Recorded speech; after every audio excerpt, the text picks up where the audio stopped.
বিগত 25 নভেম্বর 2025 তারিখে সরকার গণভোট অধ্যাদেশ 2025 প্রণয়ন করে। জুলাই জাতীয় সনদ বাস্তবায়ন আদেশ 2025 অনুসারে সংবিধান সংস্কার সম্পর্কিত কতিপয় প্রস্তাবের বিষয়ে জনগণের সম্মতি রয়েছে কিনা তা যাচাইয়ের জন্য আদেশটি জারি করা হয়। বিগত 12 ফেব্রুয়ারি 2026 ইংরাজি তারিখ ত্রয়োদশ জাতীয় সংসদ নির্বাচন অনুষ্ঠিত হয়। একই দিন গণভোটও অনুষ্ঠিত হয়। প্রায় 70% ভোটে হা ভোট বিজয়ী হয়। জনগণ জুলাই জাতীয় সনদ সংবিধান সংস্কার বাস্তবায়ন আদেশ 2025 ও জুলাই জাতীয় সনদে লিপিবদ্ধ সংবিধান সংস্কার সম্পর্কিত প্রস্তাবের পক্ষে তাদের রায় প্রদান করেন।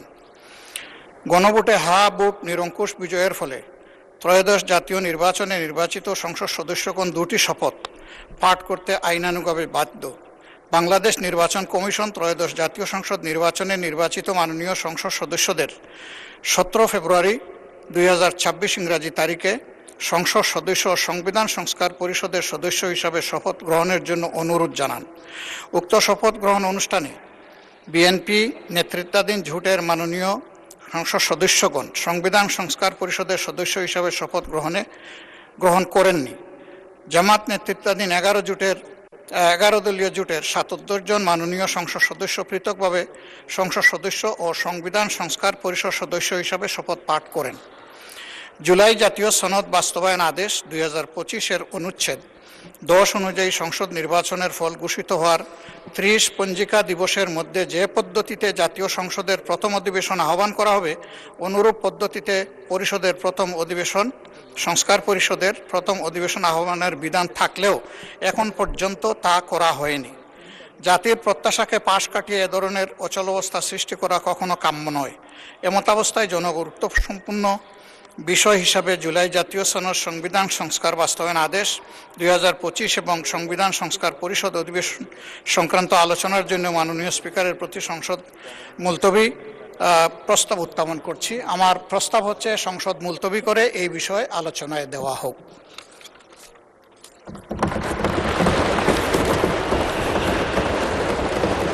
ধন্যবাদ মাননীয় সদস্য। মাননীয় আইনমন্ত্রী মহোদয়। স্পিকার, আপনাকে অনেক ধন্যবাদ। যে বিষয়টি মুলতবি প্রস্তাব আকারে আনা হয়েছে মাননীয় বিরোধী দলীয় নেতার পক্ষ থেকে, আমি অত্যন্ত যৌক্তিক এবং সময়োপযোগী একটি প্রস্তাবনা মনে করছি। এ বিষয়টি আলোচনার দাবি রাখে। ওনাদের পক্ষ থেকেও আলোচনা হবে, আমাদের পক্ষ থেকেও আলোচনা হবে। আমরা আলোচনা করতে চাই, তবে আলোচনার আগে একটু সময় প্রয়োজন। যে কারণে মাননীয় বিরোধী দল নেতা আপনার দৃষ্টি আকর্ষণ করছি, এই সাবজেক্টের উপর আলোচনা করতে গেলে প্রত্যেক সংসদ সদস্যের টেবিলের সামনে বাংলাদেশের সংবিধান, জুলাই সনদ, এই বাস্তবায়ন আদেশ এবং গণভোট অধ্যাদেশ, এই কয়েকটি কপি অবশ্যই থাকতে হবে। কারণ জুলাই জাতীয় সনদ নিয়ে গোটা জাতি এক ধরনের বিভ্রান্তির মধ্যে আছে যে কারা সত্য। আমরা দেখাতে চাই, আমরাও চাই জুলাই জাতীয় সনদ বাস্তবায়ন হোক। আমরা জুলাই জাতীয় সনদ বাস্তবায়নের পথ ধরে হেঁটে চলেছি। আমরা জুলাই জাতীয় সনদের প্রত্যেকটি ধারা উপধারা কিভাবে ধরে এগিয়ে চলেছি সেটা আমরা দেখাবো। যেমন সেই কারণে এই বইগুলো আপনাদের সামনে থাকা দরকার। অ্যাট দি সেম টাইম আমরা এটাও দেখাতে চাই ইতিমধ্যে জুলাই জাতীয় সনদের কোন কোন ধারা আপনারা লঙ্ঘন করেছেন সেটাও আমরা উপস্থাপন করতে চাই। এটা ডিবেট হওয়া প্রয়োজন। অত্যন্ত জনগুরুত্বপূর্ণ, অত্যন্ত সময়োপযোগী এই সাবজেক্টে আলোচনার জন্য মাননীয় স্পিকার আপনি একটি সময় নির্ধারণ করে দেন এবং এই 4টি বই তার সাথে আমি অনুরোধ করব, যদি সম্ভব হয়, ওনারা জানেন 2টি অন্য বই লাগবে, 3টি বই লাগবে। মদিনা সনদ,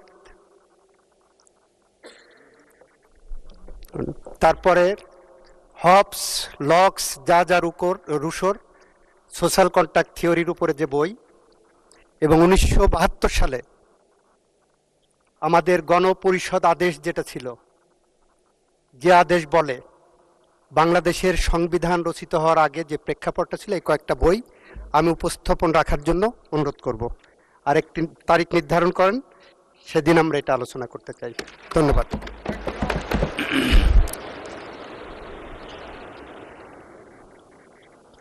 মাননীয় স্বরাষ্ট্রমন্ত্রী।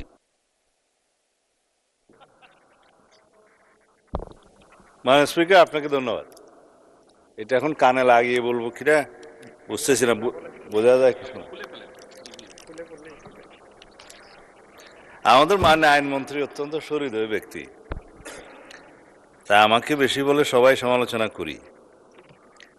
তিনি এক কথায় সব রাজি হয়ে গেছেন, আলোচনা নির্ধারণ করেন, সময় নির্ধারণ করেন, হবস লবস রসুর বই বাইর করেন, সংবিধান, জুলাই জাতীয় সনদ এবং সংস্কার বাস্তবায়ন আদেশ সবকিছু দেন, তারপরে ডিবেট হবে, আলোচনা হবে, কি ভায়োলেট হয়েছে না হয়েছে। কিন্তু আমি একটু বিধি মানা লোক, আমি একটু বিধি অনুসারে কথা বলি। মাননীয় স্পিকার, আমার পয়েন্ট অফ অর্ডার হচ্ছে, প্রথমে মাননীয় স্পিকারকে অনুরোধ করেছিলাম সেদিন, যেদিন মাননীয় বিরোধী দলীয় নেতা এই একই বিষয়টা উত্থাপন করেছিলেন, যে ওনাকে নোটিশ দিতে বলেন। এটা নোটিশের প্রয়োজন আছে, অত্যন্ত গুরুত্বপূর্ণ বিষয়, সেই বিষয়ে আপনি সংসদে আলোচনা করে ফয়সালা দিবেন। বিধান হচ্ছে জন গুরুত্বপূর্ণ বিষয়ে মুলতবি প্রস্তাব। Rule 62, rules of procedure, notice উনি দিয়েছেন। নোটিশে একটা কপি সৌভাগ্যক্রমে আমি পেয়েছি এখানে টেবিলে। মুলতবি প্রস্তাবের বিষয় লিখছে সাম্প্রতিক ও জরুরি জনগুরুত্বপূর্ণ একটি সুনির্দিষ্ট বিষয় সম্পর্কে আলোচনা করার জন্য এই সংসদের কাজ এখন মুলতবি করা হোক। নোটিশ তো দিতে পারবেন আপনি জরুরি গুরুত্বপূর্ণ বিষয়ে, জরুরি জনগুরুত্বপূর্ণ বিষয়ে নোটিশ দিতে গেলে তো আপনাকে অন্য বিষয়ে যেতে হবে, আর বিধি 68-এ যেতে হবে। This is my point of order. এবং সেখানে আপনি সময় পাবেন আধা ঘন্টা আলোচনার। এখন যদি আপনি সংশোধন করতে চান, সংশোধন করতে পারেন। মানে বিরোধী দলীয় নেতাকে সংশোধিত নোটিশ আবার দিতেও বলতে পারেন, আপনার রাইট আছে। You are milord of the house, অভিভাবক, ইউ ক্যান ইন্টারপ্রিট। এই পার্লামেন্টে আপনি সব কিছু সংশোধন করতে পারবেন। সেই হিসাবে যদি আপনি এখতিয়ার প্রকাশ করেন, প্রয়োগ করেন, তাহলে উনি আবার নোটিশ প্রদান করতেও পারে, অথবা আপনি সংশোধিত আকারে নিতে পারেন। এখানে পার্লামেন্টের অনেক অফিসার্স আছেন, লেজিসলেটিভ উইংয়ের আছেন, আপনারা হয়তো এটা দৃষ্টি আকর্ষণ করতে পারতেন। মাননীয় স্পিকারের নোটিশটা দেয়া হয়েছে জরুরি জনগুরুত্বপূর্ণ বিষয়ে সাম্প্রতিক, সেটা আসবে 68-এ, এবং সেখানে আপনি আলোচনা করার সুযোগ দিতে পারবেন আধা ঘন্টা যদি আপনি প্লিজড হন। আর এখানে 62-তে যদি আপনি নোটিশটা অ্যাকসেপ্ট করেন, তাহলে আপনি সময় দিতে পারবেন 2 ঘন্টা, এবং 3 দিনের মধ্যে যদি আপনি সম্মত হন এবং বিরোধী দলের সদস্যের মধ্যে যদি 25 জন সেটা সমর্থন করে, এবং সরকারি দলের সদস্যদের মধ্যে যদি কেউ আপত্তি না তুলে। এখন আমি আপত্তিও তুলছি না, অনাপত্তিও তুলছি না, কারণ সেজন্য আপনার অনুমতি লাগবে, আলোচনা হবে। নোটিশটাই তো বৈধ হয় নাই, আপনি বৈধভাবে আগে নোটিশ দিতে বলেন, তারপরে আলোচনা হবে। কি আপনারা মাননীয় সংসদ সদস্য, আপনারা বসেন দয়া করে। মাননীয় স্পিকার বসেন দয়া করে, বসেন। মাননীয় স্বরাষ্ট্রমন্ত্রী, আপনি আপনার বক্তব্য শেষ করুন। আমি আপনার প্রোটেকশন চাচ্ছি। আপনি বিরোধী দলীয় সদস্যদেরকে ফ্লোর দিবেন, অসুবিধা নাই, কিন্তু লেট মি স্পিক। আমরা যেন আগের কালচারে ফেরত না যাই। আপনি যদি আমাকে সময় না দেন, তাহলে আমি বসে যাব, এটাই বিধি। আর যদি আমি আপনার বক্তব্য কন্টিনিউ করেন মাননীয় মন্ত্রী। আমি তো ফর্মুলেট করতেছি মাননীয় স্পিকার। মাননীয় স্পিকার, আমি ফর্মুলেট করতেছি যে বিধিতে উনি নোটিশটা দিয়েছেন না, যে বিধিতে উনি নোটিশ দেন আপনি দেখেন। আপনার সামনে তো কিতাব আছে, রুলস আছে, পার্লামেন্টের অফিসার্সরা আছে, সবাইকে দেখেন। আপনি যদি এই বিধিতে 62-তে এই নোটিশটা গ্রহণ করেন, তাহলে আপনাকে সংশোধিত আকারে গ্রহণ করতে হবে, অথবা আপনাকে বলতে হবে মাননীয় বিরোধী দলীয় নেতা, আপনি 62 রুলসে আবার একটা নোটিশ দেন, কারেকশন করে দেন। এটা হচ্ছে আমার ফার্স্ট পয়েন্ট অফ অর্ডার। এখন এখানে তো বিরোধিতা করার কিছু নেই, আমি তো অপোজ করছি না। আপনার এভরি রাইট আছে নোটিশ দিয়ে সংশোধিত করার, এবং আপনি অ্যালাউ করার। কিন্তু যে নোটিশটা এখন আমাদের সামনে আছে, এই নোটিশটা হচ্ছে 68 রুলস অনুসারে নোটিশ। আপনি জরুরি জনগুরুত্বপূর্ণ বিষয়ে আপনি দেখেন, জরুরি জনগুরুত্বপূর্ণ বিষয় সম্পর্কে সংক্ষিপ্ত আলোচনা এখানে আধা ঘন্টা পাবেন। কোনটা আপনি ডিসাইড করবেন, আপনার এখতিয়ার। My second point of order, মানে বিরোধী দলীয় নেতা এই মুলতবি প্রস্তাব উত্থাপন করেছেন। যদি ধরেও নি রাইটলি 62-তে উনি বলছেন, তাহলে উনি শুধু ওনার প্রস্তাবটা উত্থাপন করতে পারবেন। এখানে আপনি জুলাই জাতীয় সনদ, উইদিন ব্র্যাকেট সংবিধান সংস্কার আদেশ, বাস্তবায়ন আদেশ 2025 13ই নভেম্বর, এইটা পুরাটা পড়ার তো মাননীয় স্পিকার কোনো সুযোগ নাই। এটা আপনি যদি ডিবেটের জন্য দিন নির্ধারণ করেন, আগামী কালকে করবেন, আগামী পরশু করবেন, 3 দিনের ভিতরে আপনি করতে পারেন। সেদিন আলোচনা হতে পারে, বিরোধী দলীয় এবং সরকার দলীয় কোন কোন সদস্যগণ বক্তব্য রাখবেন সেটা তখন দেখা যাবে।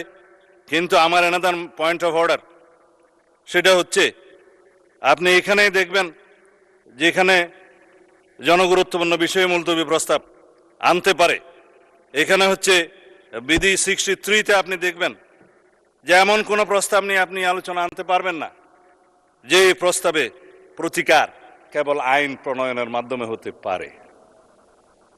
এখানে এটার প্রতিকার তো সংবিধান সংশোধন এবং আইন প্রণয়নের মাধ্যমেই হবে। It is not simple debate on the recent issues outside the house or published in any paper. যে সমস্ত বিষয়ে আলোচনা হয়, সাধারণত দ্রব্যমূল্য বৃদ্ধি হয়েছে, আইন শৃঙ্খলা অবনতি হয়েছে, এই সমস্ত বিষয়ে কোনো ঘটনা নিয়ে মুলতবি প্রস্তাব সাধারণত হয়। It is the tradition of the parliament. হয় কি হয় না সেটা পরে, কিন্তু উত্থাপিত হয়। আমার জীবনে খুব কম দেখেছি আমি মুলতবি প্রস্তাব অ্যাকসেপ্ট হয়েছে বা উত্থাপিত হয়েছে বা আলোচিত হয়েছে বা বুটে গৃহীত হয়েছে। কিন্তু এটা তো আইন প্রণয়নের সাথে জড়িত। আপনি বিধি 63-তে দেখেন যে বিধিটা 63-তে বলা আছে যে বিষয়গুলো আইন প্রণয়নের মাধ্যমেই সমাধান হতে পারে, সেই সমস্ত কোনো বিষয় জরুরি গুরুত্বপূর্ণ বিষয় হিসেবে মুলতবি প্রস্তাবের জন্য আসতে পারে না। এখানে আমার ফেয়ার প্রপোজাল আছে। This is my third point of order, fourth point of order. আমার প্রপোজাল আছে, আমরা সংবিধান সংশোধন করতে চাই, আমার বিরোধী দলীয় সদস্য কেউ কেউ সংস্কার করতে চান। পার্লামেন্টের ল্যাঙ্গুয়েজ হচ্ছে কনস্টিটিউশন হয় প্রণীত হবে, অথবা রহিত হবে, অথবা স্থগিত হবে, অথবা সংশোধিত হবে। আমরা এখানে সোভারেন পার্লামেন্টে এখতিয়ার নিয়ে এসেছি, সোভারেন জনগণের। আমরা এনাক্টমেন্ট করতে পারবো, আইন প্রণয়ন করতে পারবো, এবং সংবিধানও একটি আইনের মাধ্যমে, বিলের মাধ্যমে এসে সংবিধান সংশোধন হবে। সুতরাং সংবিধান সংশোধনের জন্য let us form a constitution reform committee here, position এবং অপোজিশন সবগুলোকে নিয়ে, সবাইকে নিয়ে সংবিধান সংশোধনের জন্য আমরা কাজ করি। এবং আমাদের গুরুত্ব দিতে হবে জুলাই জাতীয় সনদ, যেটা জাতির সামনে সংসদের দক্ষিণ প্লাজায় সবাই স্বাক্ষর করেছেন, একটা ঐতিহাসিক রাজনৈতিক সমঝোতার দলিল। আমি এটার বিরোধিতা করছি না এই জন্য যে দলিলের মাধ্যমে সংবিধান পরিবর্তন হয়ে যায়নি, সংবিধানের কোনো বিধান পরিবর্তন হয়ে যায়নি, কোনো অর্ডিন্যান্সের মাধ্যমে সংবিধানের কোনো কিছু ডিলিট হয়ে যায়নি, সেটা জায়েজ আছে, কিন্তু প্রস্তাব করা যায়।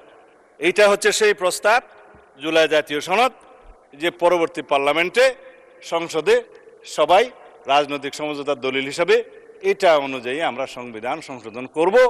এবং যে সমস্ত রাজনৈতিক দল ম্যানিফেস্টোতে অন্যান্য বিষয় উল্লেখ করেছে, সেই ম্যানিফেস্টো অনুযায়ী জনগণের ম্যান্ডেট পেয়েছে, আমরা 51% ম্যান্ডেট পেয়েছি। আমরা সেই মতো আমাদের ইশতেহারে উল্লেখিত অন্যান্য বিষয়গুলো যেগুলো সংবিধানকে টাচ করবে সেখানে এগুলো আনতে পারবো, এবং অন্যান্য বিষয়গুলো হয়তো আইন কানুন পাশ করে করা যাবে। যাই হোক, আমরা যেমন কৃষি ঋণ মওকুফ করেছি, সেটা আমাদের ম্যানিফেস্টোতে ছিল, ম্যান্ডেট ছিল, এটার জন্য সংবিধানে টাচ করতে হয় নাই। এখন আমার প্রস্তাব হচ্ছে, মাননীয় স্পিকার, আমরা কি আইন প্রণয়নের মাধ্যমে যেটা ফয়সলা করতে হয় সেটা কি জরুরি গুরুত্বপূর্ণ বিষয় হিসাবে এখানে ডিবেট করব নাকি করব না?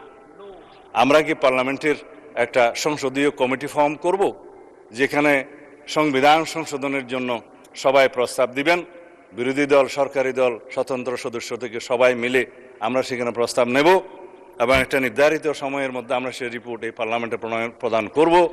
এবং সেই কমিটি ইচ্ছা করলে পার্লামেন্ট এবং পার্লামেন্টের বাইরে দেশের সমস্ত সংবিধান বিশেষজ্ঞ এবং বিশিষ্ট জন, স্টেক হোল্ডার, পত্রিকার সম্পাদক সহ সবাইকে আমরা ইনভাইট করে তাদের মতামত নেব। এবং আমরা জাতীয় ভিত্তিতে যেটা আমরা সম্মত হয়েছি, যে জুলাই জাতীয় সনদ যেভাবে স্বাক্ষরিত হয়েছে উইথ নোট অফ ডিসেন্ট, যারা জনগণের ম্যান্ডেট প্রাপ্ত হয়েছে সেই নোট অফ ডিসেন্টগুলো ম্যানিফেস্টোতে উল্লেখ করার পরে সেই হিসাবেই যাব, নাকি শুধুমাত্র আমরা এখানে ডিবেট করে মুলতবি প্রস্তাব গ্রহণ করা হইলো, হ্যাঁ অথবা না বলেন নাকচ হয়ে গেল, সেখানে যাব? মেজরিটির ভিত্তিতে আমরা যেতে চাই না। আমরা সমঝোতার ভিত্তিতে জাতীয় সংসদে একটি এমন সংবিধান সংশোধন করতে চাই যে দলিলটা আমরা জুলাইয়ের গণ অভ্যুত্থানের শহীদের আকাঙ্ক্ষাকে আমরা ধারণ করতে পারি। আমরা বাংলাদেশের মানুষের পরিবর্তিত পরিস্থিতিতে সকল প্রত্যাশাকে ধারণ করতে পারি। সেই জুলাই গণ অভ্যুত্থানের শহীদের আকাঙ্ক্ষা, প্রত্যাশা, জনপ্রত্যাশা, বিরোধী দল এবং সরকারি দল সবাই মিলে যারা সংসদের বাইরে আছে তাদেরও মতামত সহ নিয়ে আমরা এমন একটা দলিল রচনা করি যাতে করে আমরা অনেক দিন এই দলিলটা নিয়ে কাজ করতে পারি। অনেক দিন বলার কারণ হচ্ছে সংবিধান মানুষের প্রয়োজনে, দেশের প্রয়োজনে, সমাজের প্রয়োজনে, চাহিদা অনুযায়ী সময়ে সময়ে অবশ্যই কিছু কিছু বিধান পরিবর্তন করতে হয়, সময়ের দাবি।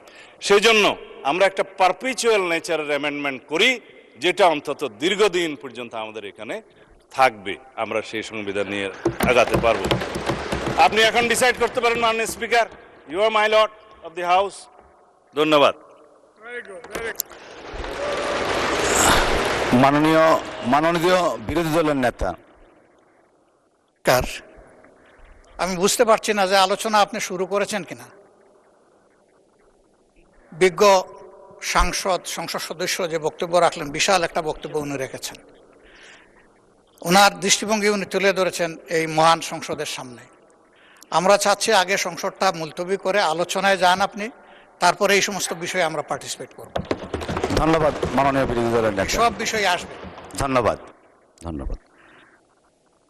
আমরা মাননীয় আইনমন্ত্রী এবং মাননীয় স্বরাষ্ট্রমন্ত্রীর বক্তব্য শুনেছি, পাশাপাশি মাননীয় বিরোধী দলের নেতা যিনি উত্থাপন করেছেন ওনার বক্তব্য শুনেছি। সবার বক্তব্য শ্রবণ করে সংসদের কার্যপ্রণালী বিধি 65(2) অনুযায়ী আমাদের 3 দিনের মধ্যে এই বিষয়টাকে নিষ্পত্তি করতে হবে। সেই হিসাবে আগামী 31শে মার্চ 2026 তারিখ রোজ মঙ্গলবার দিনের সর্বশেষ বিষয় হিসাবে 2 ঘণ্টাকাল বিরোধী দলের নেতার মুলতবি প্রস্তাবটি আলোচনার জন্য সময় নির্ধারণ করছি। আগামী 31শে মার্চ মঙ্গলবার 2 ঘণ্টা। মাননীয় স্বরাষ্ট্রমন্ত্রী মাইকটা একটু দিন। হ্যাঁ, মাননীয় স্পিকার, আমি আপনাকে অনুরোধ করব, আপনি মঙ্গলবারে না, আমি অসম্মত হচ্ছি না, আপনি আগে শুনবেন তো। Let me speak. মাননীয় সদস্য একটু বসেন। আমরা উই আর কন্ডাক্টিং। বলেন। মাননীয় স্পিকার, মঙ্গলবারের আলোচনার সাথে সম্মতি প্রকাশ করছি। ওনারা হয়তো মনে করছেন আমি বিরোধিতা করব না। যদি সংহতি প্রকাশ করেন তাহলে তো নতুন করে কথা বলার দরকার নেই। একটা কারেকশন দিচ্ছি। মাননীয় স্বরাষ্ট্রমন্ত্রী, আপনি যদি মঙ্গলবারের আলোচনার সাথে সম্মতি প্রকাশ করেন দয়া করে বসুন। আলোচনা যদি নির্ধারণ করতে চান তাহলে আপনাকে নোটিশটা একটু সংশোধন করে নিতে হবে, এটাই আমার বক্তব্য। মাননীয় স্বরাষ্ট্রমন্ত্রী। স্পিকার, আপনি এই বিধিতে মাননীয় সদস্য আপনারা বসুন, সেটা আপনি আগে সংশোধন করেন। মাননীয় সদস্যবৃন্দ আপনারা বসুন। মাননীয় স্বরাষ্ট্রমন্ত্রী আপনিও বসুন। আমার ডিসিশন অলরেডি হ্যাজ বিন প্রনাউন্সড। আপনাকে তো কারেকশন করে দিতে হবে। মাননীয় স্বরাষ্ট্রমন্ত্রী, my decision already has been প্রনাউন্সড। মাননীয় মেম্বার আপনারা বসুন, আমরা পরবর্তী কার্যসূচিতে যাচ্ছি। আপনারা বসুন, দয়া করে আপনারা বসুন। মাননীয় স্বরাষ্ট্রমন্ত্রী আপনি বসুন। মাননীয় সংসদ সদস্যগণ আপনারা বসুন। My decision has been pronounced. 31শে মার্চ নির্ধারণ করা হয়েছে। সর্বশেষ আলোচনার জন্য 2 ঘণ্টা সময় থাকবে। ধন্যবাদ আপনাদেরকে। ধন্যবাদ।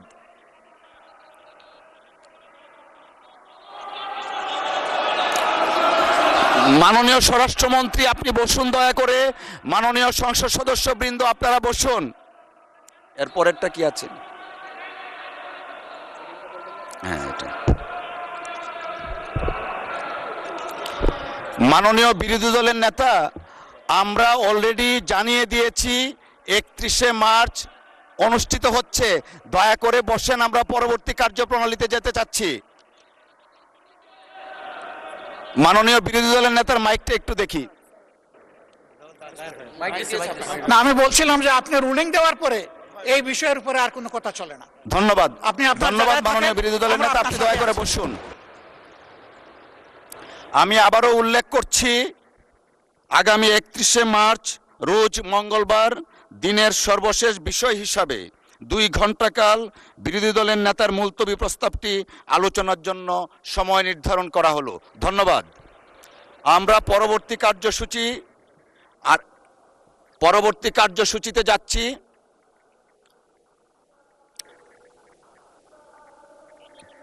জি, সবার দিকে তাকাচ্ছি।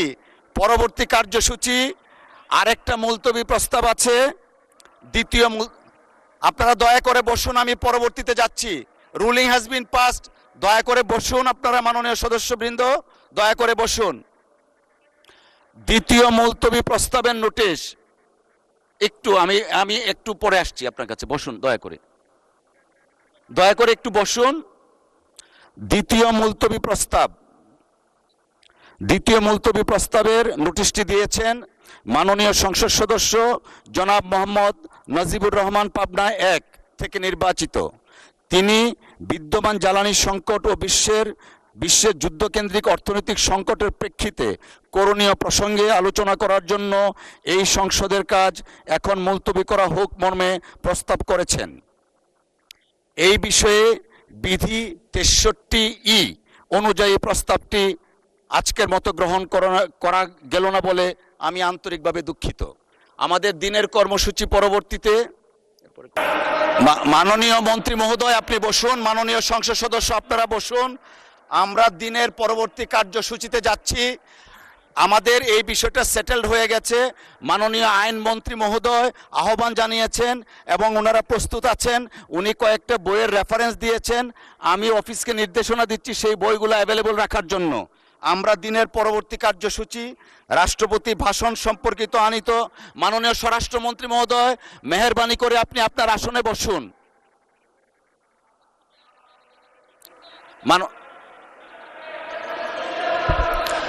মাননীয় স্বরাষ্ট্রমন্ত্রী মহোদয় আপনি আপনার আসনে মেহেরবানি করে বসুন।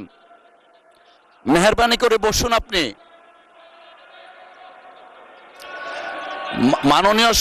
মাননীয় স্বরাষ্ট্রমন্ত্রী মহোদয় আপনি বসুন। মাননীয় সংসদ সদস্য আপনারা বসুন। The matter already been decided এবং আমি একটা সময় নির্ধারণ করে দিয়েছি। আমরা পরবর্তী কার্যসূচিতে যাচ্ছি। রাষ্ট্রপতির ভাষণ সম্পর্কে আনিত ধন্যবাদ প্রস্তাবের উপর আলোচনা। মাননীয় সদস্যবৃন্দ, দিনের কার্যসূচি অনুযায়ী এখন মহামান্য রাষ্ট্রপতির ভাষণ সম্পর্কে আনিত ধন্যবাদ প্রস্তাবের উপর আলোচনা।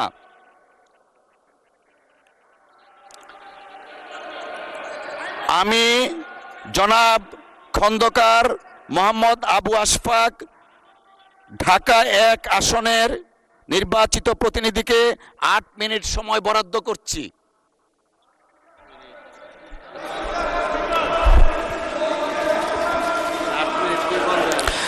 দয়া করে আপনারা বসুন, দয়া করে বসুন। মাননীয় চিফ হুইপ আপনি একটু বসুন দয়া করে। খন্দকার আবু আশফাক, মাননীয় সংসদ সদস্য, আপনার সময় 8 মিনিট। বিসমিল্লাহির রহমানির রহিম।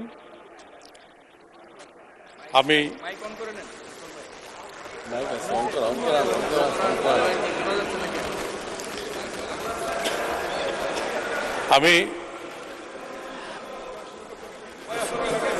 মাননীয় চিফ হুইপ খন্দকার আবু আশফাক সাহেবের বক্তব্য শেষ হোক, তারপরে বিবেচনা করব। অলরেডি হি হ্যাজ স্টার্টেড, আমরা ইন্টারাপ্ট না করি।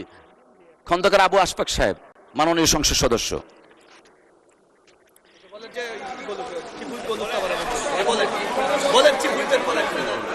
আমাদের চিফ হুইপ সাহেব শেষ করুক, তারপর আমি বলি।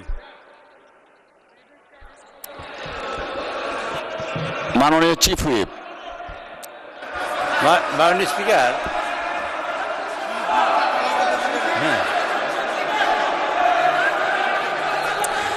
মাননীয় সদস্য আমরা শুনি। আমি ফেয়ারলি দেখব, যদি ওনার বক্তব্য এমন কিছু হয় তখন আপনাদেরকে সুযোগ দিব। দয়া করে বসেন আপনারা, দয়া করে।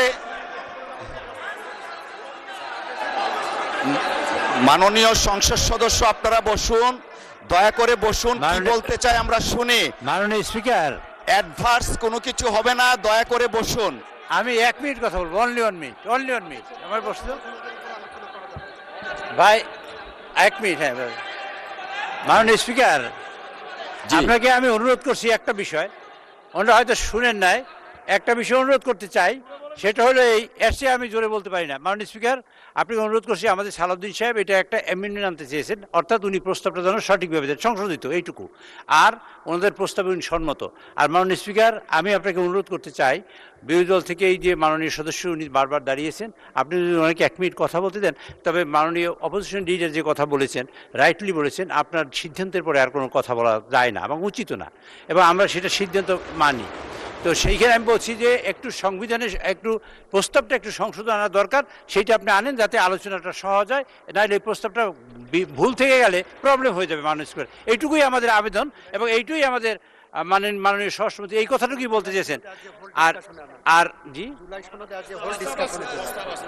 আচ্ছা আচ্ছা, এবং মাননীয় স্বরাষ্ট্রমন্ত্রী বলতে যাচ্ছেন যে জুলাই সনদ নিয়ে আমরা দীর্ঘমেয়াদী থ্রেড বেয়ার ডিসকাশন করব, এবং পরবর্তীতে যাতে সংবিধান সংশোধন করা যায় এমন পর্যায়ে আমরা যাব যে সবাই বিরোধী দল এবং সবাই আমরা যারা আছি এবং স্বতন্ত্র যারা আছেন, অন্য অন্য দলে আছেন, সবাই ঐক্যমতের ভিত্তিতে একটা সিদ্ধান্তে আসতে চাই।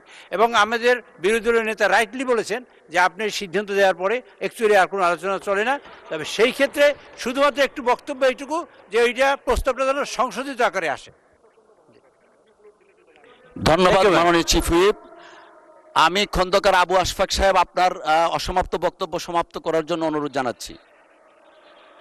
দেখো, মাননীয় বিরোধী দলের নেতা, মাননীয় বিরোধী দলের নেতা, মাননীয় বিরোধী দলের নেতা,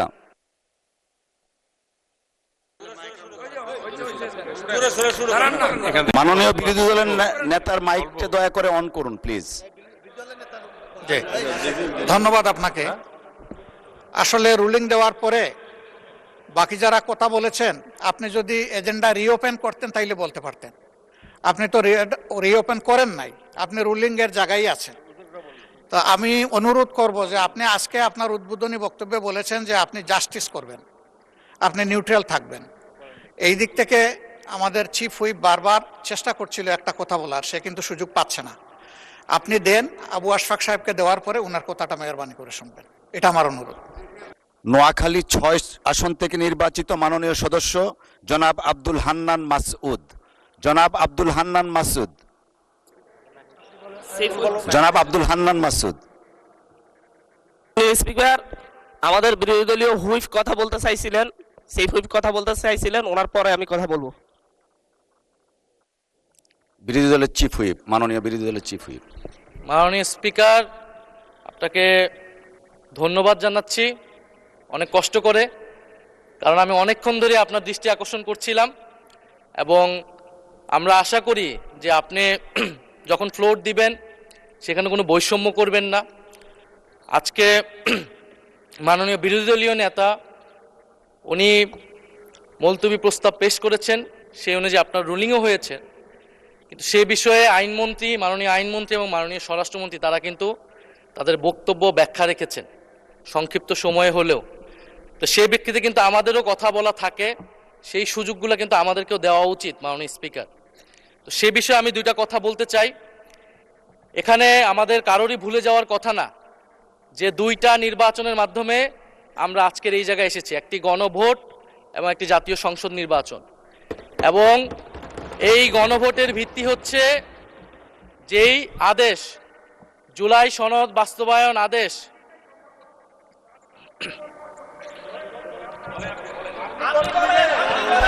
আপনি বলেন। মাননীয় সদস্য, আপনি বসুন দয়া করে, বসুন দয়া করে। জি চিফ হুইপ, আপনি জি, আপনার মাননীয় বক্তব্য স্পিকার, সমাপ্ত আপনাকে করেন। ধন্যবাদ। মাননীয় স্পিকার, তাহলে আমরা আর এখানে না থাকি, আমরা তাহলে আর দরকার নেই। মাননীয় চিফ হুইপ, আপনার মাইক অন আছে, প্লিজ ডু কন্টিনিউ। মাননীয় স্পিকার, আমাদের বক্তব্যটা হচ্ছে খুবই সুস্পষ্ট, যেখানে বারবার বিভিন্ন বক্তব্যে আমাদের যে গণভোট হয়েছে, গণরায় হয়েছে, গণভোটের আদেশ ছিল, সেই আদেশকে অমান্য করা হচ্ছে।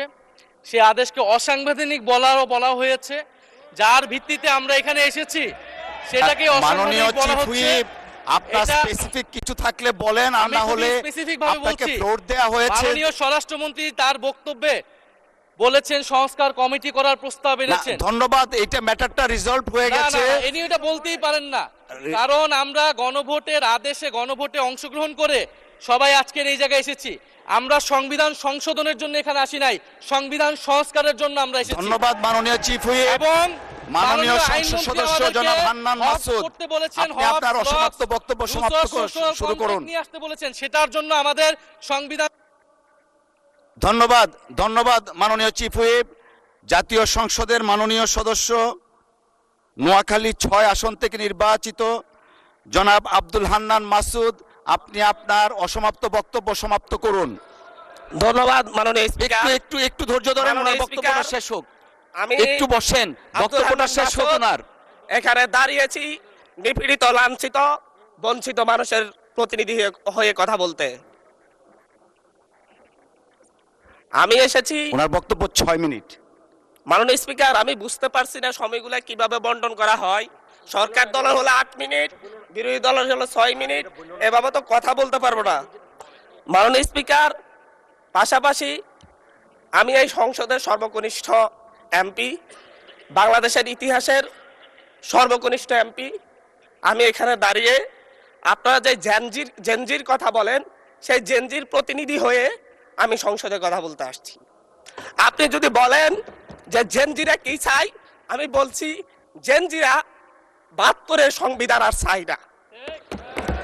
আপনি যদি বলেন জেনজিরা কি চাই, আমি বলতে এসেছি জেনজিরা এটাই চাই, স্বাধীনতার 30 বছর পরে জন্ম নিয়ে আমার মতো যারা সন্তানরা রয়েছে তারা কেন ভোটাধিকার পাই নাই, তার জবাব চাই। আমরা তো স্বাধীন বাংলাদেশে জন্ম নিয়েছি মাননীয় স্পিকার। আমাদের কি ভুল ছিল? আমরা তো নতুন মানচিত্র পেয়েছি, আমরা তো নতুন পতাকা পেয়েছি, আমরা নতুন সীমানা পেয়েছি। আমাদের পূর্বপুরুষরা 1971 সালে রক্ত দিয়ে আমাদের জন্য একটি নিরাপদ বাংলাদেশ গড়তে চেয়েছেন, কিন্তু আমরা কি সেই নিরাপদ বাংলাদেশ পেয়েছি? আমরা কি সেই নতুন বাংলাদেশ পেয়েছি? আমরা তো সেই নতুন বাংলাদেশ মাননীয় স্পিকার পাই নাই।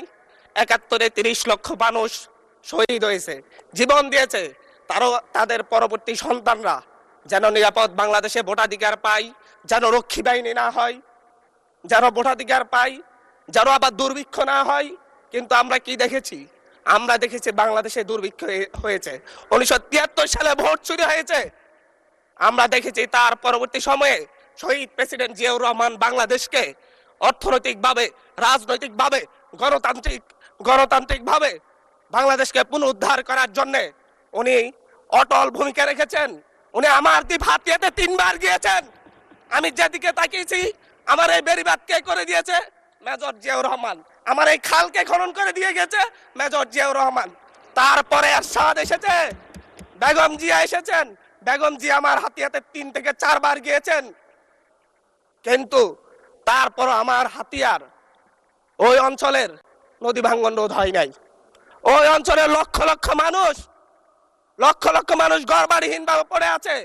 আমি এই ইলেকশনে ভোট ডাকাতি দেখেছি, আমার গাড়ি বহরে হামলা করা হয়েছে। আমি কি এই ইলেকশনের জন্য নিজের রক্ত জড়িয়েছি? আমি আজকে স্বরাষ্ট্রমন্ত্রী আছেন, মাননীয় প্রধানমন্ত্রী আছেন, আমি এখানে প্রশ্ন করি, আমি কি রক্ত ঝরিয়েছি? আমরা রক্ত ঝরিয়েছি বলে আপনারা আজকে সংসদে প্রধানমন্ত্রী, স্বরাষ্ট্রমন্ত্রী হয়েছেন। রক্ত ঝরার পরে, রক্ত ঝরিয়ে গুলিবিদ্ধ হয়ে 3 দিনের মাথায় গুলিবিদ্ধ হয়ে, দয়া করে 3 থামুন। দিনের মাথায় মাননীয় সংসদ যখন সদস্য, আপনার 144 বক্তব্য ধারা অব্যাহত জারি ছিল, রাখুন। 144 ধারার মধ্যে আবার নিজেই গুলিবিদ্ধ পা নিয়ে বের হয়ে গিয়ে সংবাদ সম্মেলন করে বলেছি আবার রাস্তায় নামুন, হাসিনা পতন হতে হবে। আমরা বলেছি নতুন বাংলাদেশ দিব। আমরা নতুন বাংলাদেশ আবার প্রতারণার রাজনীতি দেখতে চাই না, প্রবঞ্চনার রাজনীতি দেখতে চাই না। যেই গণভোটের পক্ষে আমাদের মাননীয় প্রধানমন্ত্রী প্রচারণা চালিয়েছেন, যে আদেশের পক্ষে মাননীয় সরকার দলীয় সংসদ সদস্যরা প্রচারণা চালিয়েছেন, আজকে এখানে এসে কেন এটা নিয়ে আবার দীর্ঘ আলোচনা হতে হবে? আমরা 90-এর গণঅভ্যুত্থানের কথা বলে যাই নাই। 3 জোটের রূপরেখা হয়েছে, বাংলাদেশ গণতান্ত্রিক ভাবে উত্তীর্ণ হবে কথা দেওয়া হয়েছিল, কিন্তু 94 সালের মাগুরার নির্বাচন কারা আয়োজন করেছিল? কারা 94 সালে মাগুরার নির্বাচন আয়োজন করেছিল? আজকে আবার এই সংসদে দাঁড়িয়ে আবার এমন একটা ব্যবস্থা নিয়ে যাচ্ছেন, আরেকবার যে মাগুরার নির্বাচন আয়োজন করবেন না, এর নিশ্চয়তা কে দিবে? এর নিশ্চয়তা কে দিবে? আমি আমার সবচাইতে কম বয়সী প্রার্থী হিসেবে নিজের প্রার্থীটা জমা দিয়ে এলাকায় গিয়েছি প্রচারণা করতে, 3বার হামলা শিকার হতে হয়েছে। আমি সংসদ সদস্য হিসেবে এলাকায় গিয়েছি, সেই জায়গায় আমার উপর হামলা করেছে, সরাসরি ভিডিওতে দেখা গিয়েছে। অস্ত্র নিয়ে, দেশীয় অস্ত্র নিয়ে আমাকে কোপাতে আসা হয়েছে। তারা কারা? ওরা তো তারাই যাদের প্রত্যেকের হাতে বিএনপি দলীয় নেতা কর্মীদের রক্ত লেগে আছে, প্রাণ লেগে আছে। এই বিশ্বাসঘাতকতা মাননীয় স্পিকার, এই রাষ্ট্র আর সইবে না, আপনারাও সইতে পারবেন না। বিশ্বাসঘাতকতার মূল্য এই দেশে আবার দিতে হবে আপনাদেরকে। আপনারা যারা আপনাদের ভাইদের রক্ত জড়িয়েছে, খুন করেছে, খুনের মামলা আছে, তাদেরকে আবার পুনর্বাসিত করে আমাদেরকে খুন করার জন্য লেলিয়ে দিচ্ছেন। চট্টগ্রাম থেকে এক সাংগঠনিক নেতাকে পাঠিয়েছে অস্ত্র সহ আমাদের লোকজনের উপর হামলা করতে। ভোটের দিন সকালবেলা থেকে প্রত্যেকটা ভোট কেন্দ্রে অস্ত্র দিয়ে মহড়া দিয়েছে। 30টা ভোট কেন্দ্রে এনসিপির প্রার্থী, বিএনপি 2জন বিদ্রোহী প্রার্থী সহ কারো এজেন্টকে ঢুকতে দেওয়া হয় নাই। এটার জন্য কি আমরা আমাদের রক্ত জড়িয়েছি? মাননীয় স্পিকার, ইলেকশনের একদিন পরে আমাকে আর 1 মিনিট বাড়িয়ে দিবেন মাননীয় স্পিকার, 1টা মিনিট। মাননীয় স্পিকার, ইলেকশনের পর দিন এক নারী অভিযোগ করেছেন, এক নিরীহ নারী, ওনাকে ধর্ষণ করা হয়েছে শুধুমাত্র শাপলাগুড়িতে ভোট দেওয়ার কারণে। 1 ঘন্টার মধ্যে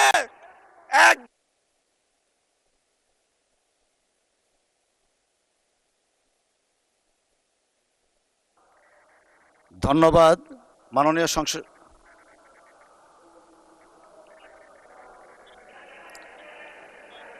আচ্ছা, ঠিক আছে, 1 মিনিটের মধ্যে সংক্ষিপ্ত শেষ করবেন, 1 মিনিট।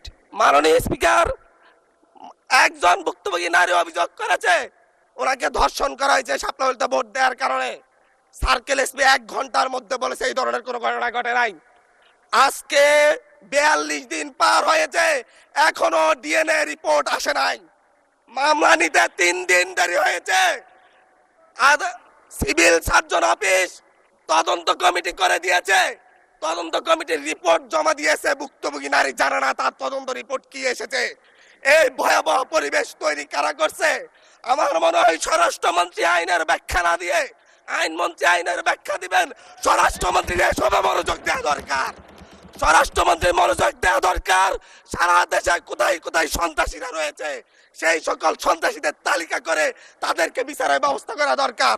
স্বরাষ্ট্রমন্ত্রীর উচিত ধন্যবাদ মাননীয় সদস্য। নেতা কর্মীরা হত্যার শিকার হয়েছে, তাদের বিচারের ব্যবস্থা করা দরকার। ধন্যবাদ মাননীয় সদস্য।